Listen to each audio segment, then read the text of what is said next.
ಶಾಲೆ ಇದೆ. ಸುಮಾರು ಸೆಕೆಂಡ್ ಇಯರು ಕಾಲೇಜ್ಗೆ ಅನುಮೋದನೆ ಪಡಿಬೇಕಂದ್ರೆ ಅದು ಒಂದು 25,000 ಸ್ಕ್ವೇರ್ ಫೀಟ್ ಮಿನಿಮಮ್ ಇರಬೇಕು.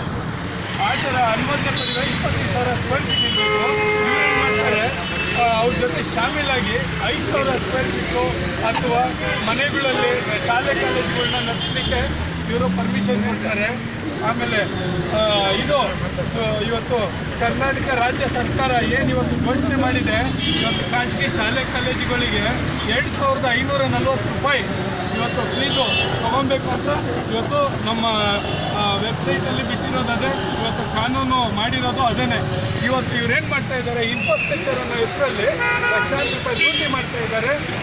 ಅದನ್ನು ಖಂಡಿಸಿ ನಾವು ರಾಜ್ಯಾದ್ಯಂತ ಹೋರಾಟ ಮಾಡ್ತಾ ಇದ್ದೀವಿ. ಇವತ್ತು ಕರವೇ ಸಂಘ ಪ್ರತಿಯೊಂದು ಜಿಲ್ಲೆಯಲ್ಲಿನೂ ಹೋರಾಟ ಮಾಡ್ತಾ ಇದೆ. ಇದರ ವಿರುದ್ಧವಾಗಿ ಇವತ್ತು ಇಲ್ಲಿ ನಾವು PU ಬೋರ್ಡ್ ಮುಂದೆ ಇವತ್ತು ಹೋರಾಟವನ್ನು ಹಮ್ಮಿಕೊಂಡಿದ್ದೀವಿ.